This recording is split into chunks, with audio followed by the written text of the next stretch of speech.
I'm in the house I grew up in the middle of Fife, Scotland. There's no rational or logical explanation or any reasonable idea for me to ever have believed that I'd ever get to perform on Conan. So every time I do, I'm like, they've made the same mistake again. This is excellent. Let's keep it tallied up. A lot of work goes into a short late-night stand-up set. Join me, JP Buck, as I spotlight the comedians who came up with some of my favorite Conan sets. This is The Setup. Please welcome the very funny Daniel Sloss. First time I heard about you was at the Fringe, and I didn't get to see you that year, but I was contacted by your agent, and you were going to potentially be traveling to the US. And so I, without ever having met you, helped set up a bunch of gigs for you. I don't know how much you know about this. And then you actually had to cancel and you couldn't come over. I don't know much of that. I think I put you at like the Ice House and a bunch of other spots. Why did I cancel? And some scheduling issue. I believe you, I was never offended by it. But The funny thing is, in order to see you, I couldn't just drive to Pasadena. I had to get on a plane, fly to Edinburgh, see you at the Fringe, and not only get to Edinburgh, like Edinburgh is, it's a long trip, but staying in the center of town, most of the comedy shows are at the venue, different venues that are pretty close to each other. Like there's the Pleasance, and there's the Underbelly, and there's the Loon. Hub. Yeah, they're all in the same. The Hub, yeah. You choose to be another 25 minutes away of a walk away from those venues. Yeah. I land, and then I've got to walk 25 minutes out of town to come see you. You gotta want me, baby. You gotta want me. Getting there was totally worth the trip. It was one of the best shows I had seen that year. And that night we were like, let's just figure out a set and do it.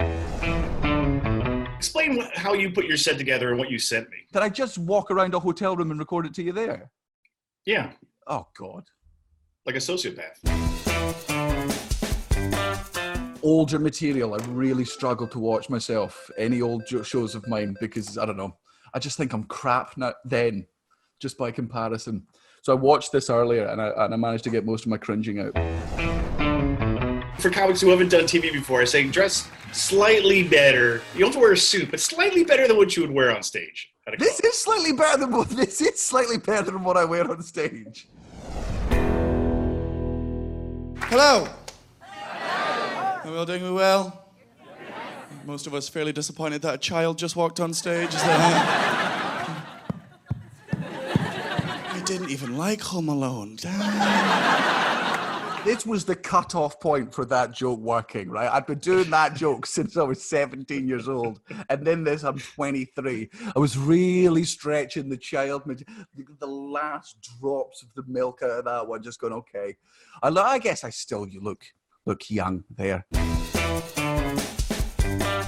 My mum's had 4 kids. You can tell that she loves us all the same. But after the first 2, she kind of stopped caring. She'll always go about, she was blessed with me. Then she was gifted with my sister. Then she had my brother.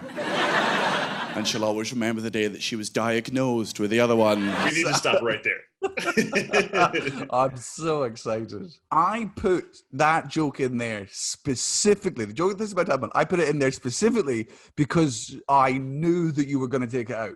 That it's a joke that I put in every single set throughout the years because I know, especially in the UK, people want to edit your set just so they feel that you've edited your set. So you put in something that you know is not going to get in. They take it out, they feel like they've done their job, and then they leave the rest of the set alone. That is purely the reason I put that joke into sets. And you were the first person when I said through this set, you were like, yeah, I'll fight for it. And I was like, there's no way. There's no way this is going to be on the show. When you said I could, genuinely, and watching this clip is my favorite, the joy on my face, the sheer joy.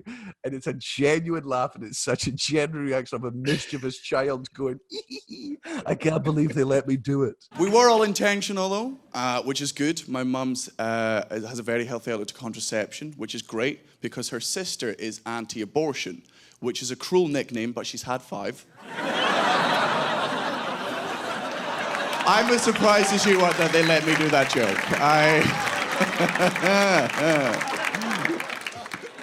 It keeps going. Hold on. I'm still laughing. I know, I'm shocked. Man, that's the moment where I properly relaxed. That was just, I still can't believe I got to tell that joke on national television in America. That was great. That was fantastic. Daniel Sloss, ladies and gentlemen. Really nice job. The comment from everyone was the exact same, which is when you watch Conan coming up to me, it seems like he's genuinely surprised that I was good. Like he's like, that was great. Oh my God, it is good. The child was funny. And then it's just me starstruck and bumbling through words, but like, I had a lot of fun. Thanks for having me. One of the kind of ongoing discussions in the comments section was your level of attractiveness. Is it? Really? No, is it?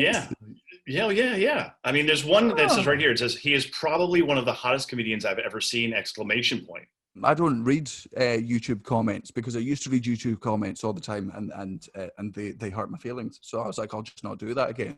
But now that there's a full-on discussion about how attractive I am, maybe I'll get back into it. You were like, would you like to do it again? And that's just something people say, or I thought that was just something. I thought that was your legal obligation to say that after the show. You're like, yeah, we'll have you go on anytime. Next time you're in town. And then, yeah, it's just, I mean, for me, and I'd like to use this as an opportunity to say this. I've been doing this. My first day was 2013, was it? December 2013. The Conoco and Conan have been so immensely supportive over my career. Like the fact that, you know, you did take a small young comedian from the other side of the world and you took a risk on him, you let him go on stage. Not only did you let me go on TV, you let me do the material that I wanted to do. You really tried your hardest to not edit it, and then everyone backstage from the crew to the camera crew to the runners and everything. It's just a joy to do, and then every time I go back, it's just it's something I never expected the chance to get to do multiple times, and every time I go back, it's just such a home away from home and a pleasure. So just thank you so much for ever allowing me to be part of this insane thing. It's been a pleasure for all of us, and we love having you, and you're part of the family. Thanks again for doing this, and thanks for having me, buddy. Can't wait to see you soon. I love to you all. Thank you all very, very much.